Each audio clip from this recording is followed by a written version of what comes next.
We have more NFL trade action, and this one is a big one with many different fantasy implications. Stefon Diggs is being traded to the Houston Texans for a 2025 second-round pick. This is insane to think about. So let's break this all down from a fantasy and dynasty perspective, and we're going to start with the Buffalo Bills side because I think it's the easiest right now. The Bills currently have a massive hole at the receiver position now with Stefon Diggs and Gabe Davis gone. Yes, they signed Curtis Samuel. Khalil Shakir is there as well too, but they don't have an alpha presence currently at the moment. So the assumption is that they're going to draft a rookie highly in the first round, potentially even explore trade up options to get into the top 15, top 10, potentially even too if Chicago wants to trade back from their 1-9 and accumulate more picks.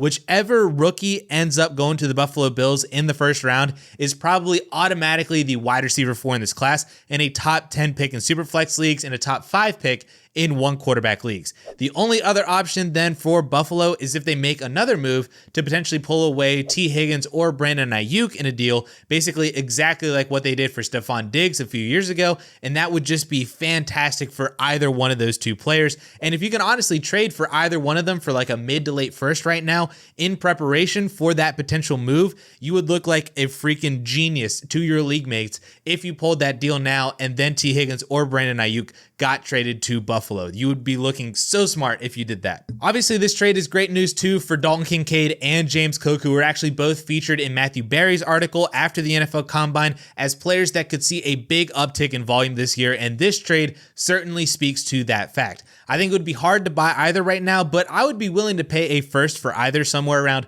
107-ish in Superflex or 104-ish in one quarterback leagues. Curtis Samuel and Khalil Shakir are also fine players too, but if you have either one of them and you can trade them for a random second-round pick or a future second-round pick, I would be doing that immediately. Same goes for any other stashes on this offense like Justin Shorter or Matt Collins, who, shout out to Justin, were in his stashes video yesterday. So if you can flip either one of them for a third-round pick or more, then that's just an auto instant accept from this trade. Now, as for the Houston Texans side of this, just the thought of the Texans offense next year is absolutely insane to me. Their ability to go from second overall pick in 2023 to now a Super Bowl favorite is absolutely amazing from a team building perspective. Unfortunately for fantasy, this might be a somewhat annoying offense if you don't have the best pieces. The best and most consistent piece, of course, being CJ Stroud, which congratulations to everybody who drafted Stroud in last year's rookie draft or traded for him last year or earlier in this offseason, because he is now probably a top 3 dynasty quarterback, for sure top 5, depending on how you feel about Lamar Jackson, Joe Burrow, and even Jalen Hurts at this point. I don't think that you can trade for Stroud right now. The cost is just going to be way too high after this deal.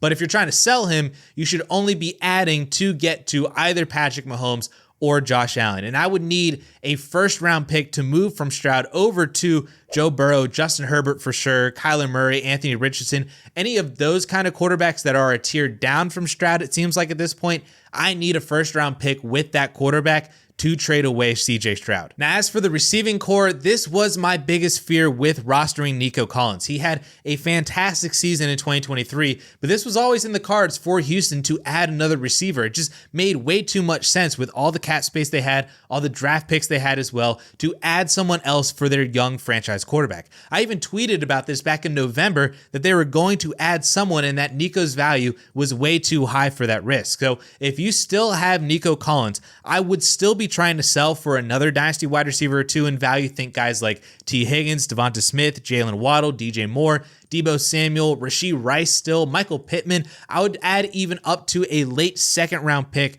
with Nico Collins for any of those wide receivers. Or if you could try to move Nico for George Pickens in something small, Jaden Reed in something small, or go for an older veteran player if you're competing like Devontae Adams plus, Mike Evans plus, Amari Cooper plus, are all options that I would explore for Nico Collins. If you're not getting that in trades, then I would just hold on to him still because he's still young. Diggs didn't look great to end the year, and he is aging out, and he is a free agent at the end of the 2024 season, so he could move on to greener pastures next offseason on a different team. As for Tank Dell, I am less inclined fine to move him because I believe that his role is locked in as the more slot role, deep threat kind of player in this offense. His target share is going to be more inconsistent on a weekly basis with Stefon Diggs there now, and he might start slow coming back from injury in 2024, but he is the youngest of this group, NFL and contract-wise, and in my opinion has the most long-term upside, as I think he's on the Texans, connected to CJ Stroud, the longest of the 3 wide receivers there currently. I wouldn't be looking to sell him, but I would be looking to buy him at a discount for players like Jaden Reed straight up, Terry McLaurin straight up, maybe even Hollywood Brown with his rise in value going to the Kansas City Chiefs, or you could age down from somebody like a Devontae Adams, Mike Evans, Cooper Kupp, Amari Cooper to a younger asset and buy back some age by buying Tank Dell. Now, as for Stefon Diggs himself, I am actively selling if I can because I don't see a world where he is better for fantasy football in Houston than what he was in Buffalo. I think you can actually argue that his quarterback situation downgraded a little bit going from Josh Allen to CJ Stroud. His target competition definitely got worse, now competing with Nico Collins and Tank Dell versus basically nobody in Buffalo for years. And like I said, Diggs started to fall off at the end of last year, and he himself is aging out. If you can use this trade and the hype around it to sell him for any comparable receiver that is younger or add a pick to him to move up at the wide receiver position, I am doing that immediately. I'd even move over to Devontae Adams because I think Adams is going to outscore Diggs in 2024, and you might even be able to get something on top of Devontae Adams to move away from Stefon Diggs. So my quick synopsis here for the Houston side: keep CJ Stroud, obviously. Sell or even hold on to Nico Collins. Hold or even buy Tank Dell. And then just flat out sell Stefon Diggs if you still have him from the hype of this trade.